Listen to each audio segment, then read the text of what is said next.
The second epistle of Paul the Apostle to the Corinthians, chapter 12. It is not expedient for me, doubtless, to glory. I will come to visions and revelations of the Lord. I knew a man in Christ above 14 years ago, whether in the body I cannot tell, or whether out of the body I cannot tell, but God knoweth, such an one caught up to the third heaven. And I knew such a man, whether in the body or out of the body, I cannot tell, but God knoweth. How that he was caught up into paradise, and heard unspeakable words, which it is not lawful for a man to utter. Of such an one will I glory, yet of myself I will not glory, but in mine infirmities. For though I would desire to glory, I shall not be a fool, for I will say the truth. But now I forbear, lest any man should think of me above that which he seeth me to be, or that he heareth of me. And lest I should be exalted above measure, through the abundance of the revelations, there was given to me a thorn in the flesh, the messenger of Satan to buffet me, lest I should be exalted above measure.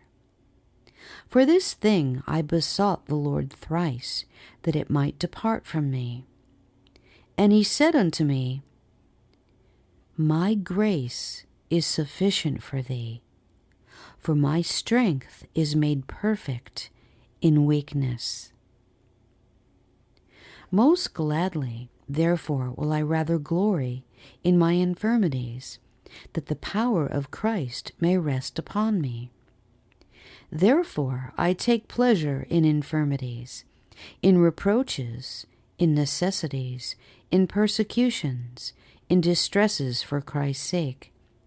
For when I am weak, then I am strong. I am become a fool in glorying. Ye have compelled me, for I ought to have been commended of you. For in nothing am I behind the very chiefest apostles, though I be nothing. Truly the signs of an apostle were wrought among you in all patience, in signs and wonders and mighty deeds. For what is it wherein ye were inferior to other churches, except it be that I myself was not burdensome to you? Forgive me this wrong. Behold, the third time I am ready to come to you, and I will not be burdensome to you. For I seek not yours, but you. For the children ought not to lay up for the parents, but the parents for the children.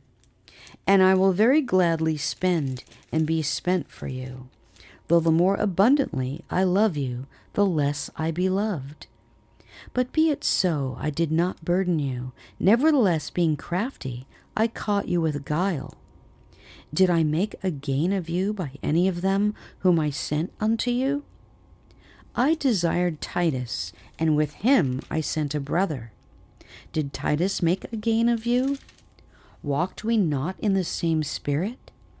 Walked we not in the same steps?